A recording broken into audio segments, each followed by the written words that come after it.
On to Australia now, where the Prime Minister Scott Morrison has defended the shutdown of the nation's second largest city of Melbourne. The Prime Minister also assured continuing financial support for businesses that fear that they will not be able to survive another lockdown, the second lockdown. Melbourne and parts of the surrounding areas will be under a lockdown for 6 weeks from tonight because of the rate of the virus spread. Cafes, bars, restaurants and gyms will be closed down and residents will be confined to their homes except for essential business activities.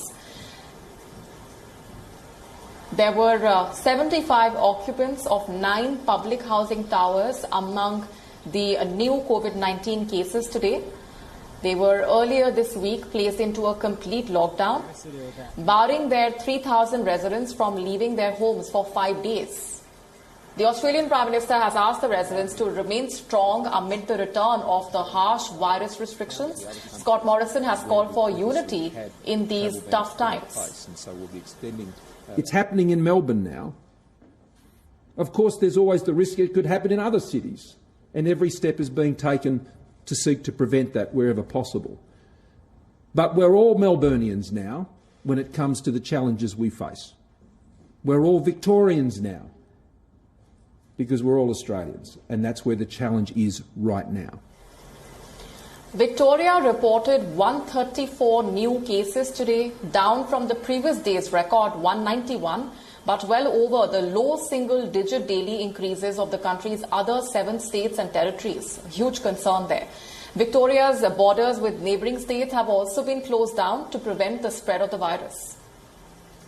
At the Victoria and New South Wales border, police checkpoints caused delays of more than an hour for the drivers. The state line is heavily trafficked by daily commuters who frequent the same for commuting and live and work on either side. Authorities had hastily set up a system to issue travel permits for a select group, but a website created to dispense passes crashed soon after its launch.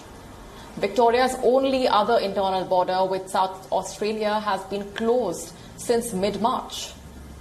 On the issue of the broader shutdown of Melbourne, this is a matter that the Premier advised me of, and of course, based on their advice and the advice that I've received from the Chief Medical Officer, then this was necessary. I hope it isn't for that long. I hope it's for as short a period as possible.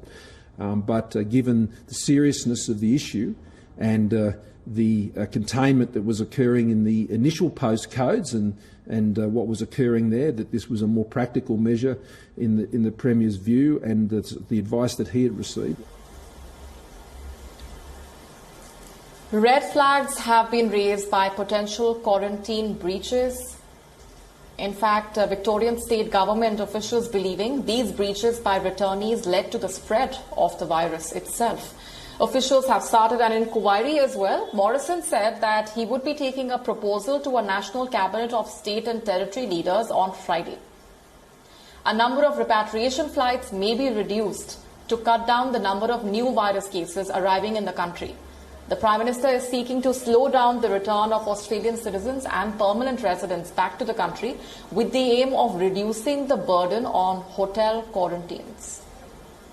The issue is what the overall level of returning Australians are, and that's why I'll be bringing a proposal on Friday to reduce that load, which means that's a lesser load for everybody rather than shifting Western Australia's load onto someone else.